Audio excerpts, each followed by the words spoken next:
Welcome to the Mobile Home Park Mastery Podcast, where you will learn how to identify, evaluate, negotiate, perform due diligence on, finance, turn around, and operate mobile home parks. And now, here is your host, the fifth largest mobile home park owner in the United States, Frank Rolfe. Who would have ever dreamed that something invented in 1938 would go on to be one of the biggest things in affordable housing today? No, I'm not talking about mobile homes. I'm not talking about mobile home parks, but something else from the 1930s. And that was the invention of the Federal National Mortgage Association, now known as Fannie Mae. This is Frank Rolfe, the Mobile Home Park Mastery Podcast. We're talking about the power of agency debt and how it is shaped and is shaping the industry. Now, what is agency debt? Well, it's two components. The Federal National Mortgage Association, also known as Fannie Mae, started in 1938 and part of the New Deal. The concept in 1938 was, prior to the Great Depression, most home mortgages were short-term with balloon payments. During the Depression, roughly 25% of all homeowners could not replace their mortgage or find an alternative mortgage source, so the defaults were rampant. The government vowed to make sure that in the future this would not happen. So, as part of the New Deal, they developed Fannie Mae to help securitize mortgage debt, allowing lenders to then write more mortgages.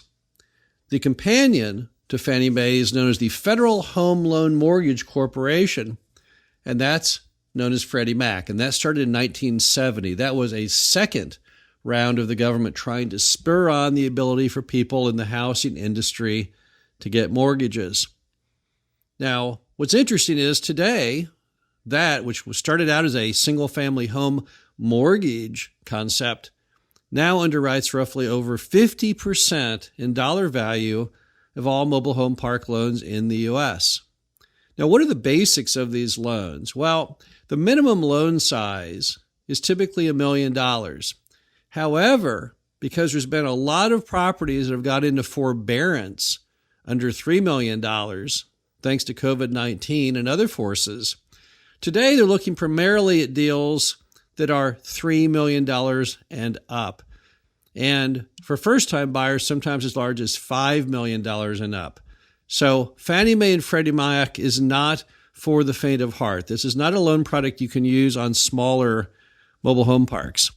Now, the interest rates are amazing on these loans. The interest rates right now would be in the mid 2% range, which is just incredible. And that's on a fixed rate loan of up to 15 years in length. The term on the loans can be 5, 7, 10, 12, or 15 years fixed with 30-year amortization, and you can even get some interest only on those loans.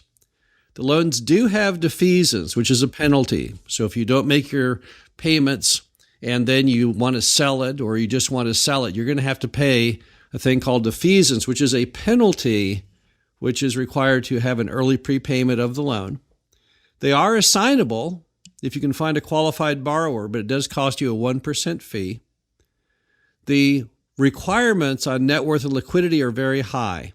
You have to have about 100% of the loan amount in net worth and at about 10% of the loan amount in liquid assets. That's not set in stone, but that's kind of what they like to see. Now, how is this loan product having so much power over the industry? How is it reshaping the way things work? Well, first, remember that these loans are only applicable for housing loans. You cannot get Fannie Mae, Freddie Mac for a retail center or an office building or a self-storage facility. So that, right off the bat, gives mobile home parks and apartments and houses a distinct advantage from an investment perspective on financing over real estate sectors. But that's not really the full power. That's just part of the power. The big power to agency debt is the fact that it's allowing cap rates to come down without compression on these larger and more institutional quality properties. If you can borrow money at Fannie Mae or Freddie Mac at 2.8% on a 15-year fixed, and you want to get a 3-point spread, which gives you a very handsome cash-on-cash return, That would allow you to buy that deal at about a 5.8% cap rate. Now, you might say, wait a minute now, that sounds like cap rate compression to me. Well, in the old days, it would have been. If you go back in time into the 2000s, yes, people at the worst of the market before we had the Great Recession of 2007, they would sometime buy mobile home parks with cap rates that were in fact lower than prevailing interest rates, which back then were typically in the 6 and 7% range. I myself sold a very large mobile home park during that era at a 4% cap rate, and the guy borrowed on it at a loan that was somewhere in the 6% range. That's upside down, and that's true cap rate compression. But today what's happening is with agency debt, people are able to buy larger properties, nicer properties, at what appears to the outsider, to someone who doesn't understand the world of lending, as prices that must be too high because those cap rates seem to be so low. But the trick is that cap rates and interest rates are always intertwined.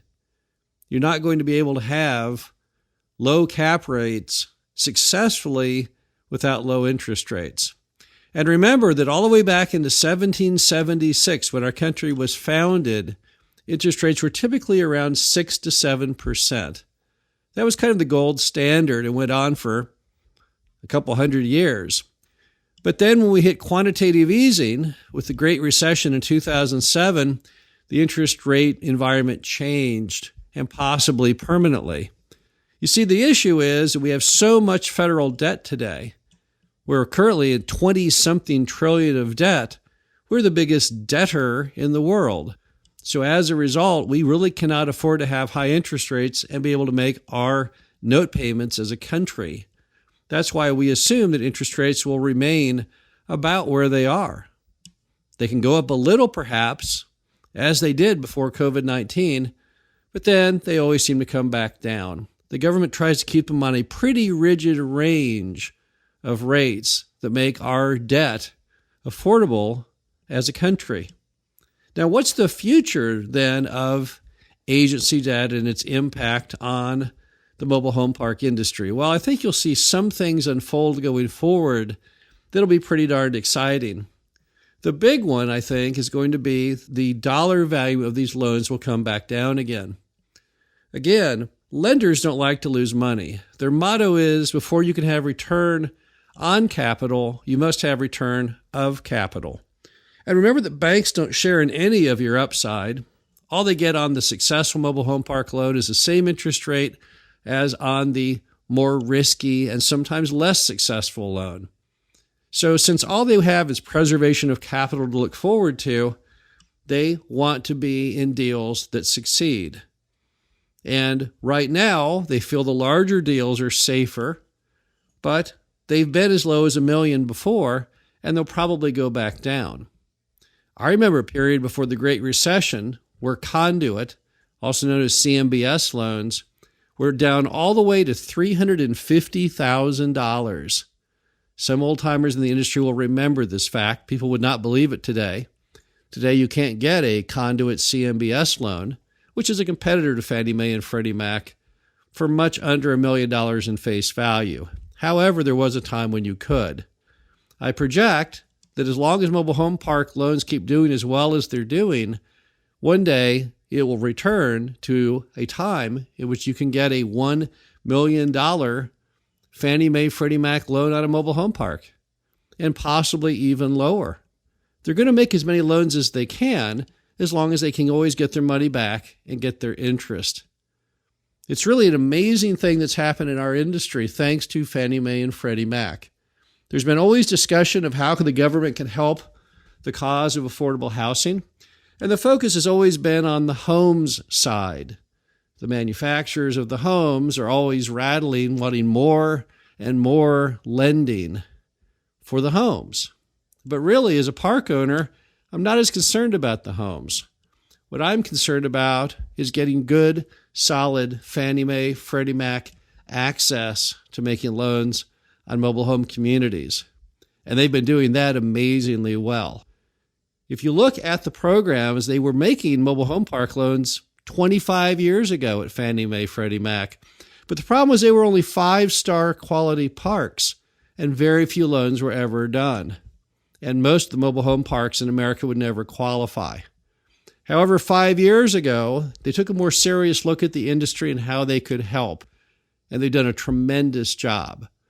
If you were to say, who are the most important people in the mobile home park industry going forward? Who is giving the most support to the American cause of affordable housing? Fannie Mae, Freddie Mac would be roughly at the top of the list. They're doing a tremendous job at allowing park owners to buy older properties, bring them back to life, provide great living environments for millions of Americans, and we thank them very much for that. Again, agency debt, top on our list, something that is really helping the industry and has great future potential to really help shape the industry. This is Frank Rolfe, the Mobile Home Park Mastery Podcast. Hope you enjoyed this. Talk to you again soon. Thank you for listening to the Mobile Home Park Mastery Podcast. Be sure to visit us at mhpmastery.com to subscribe to the show, read our show transcriptions, and access all of our great information on mobile home park investing.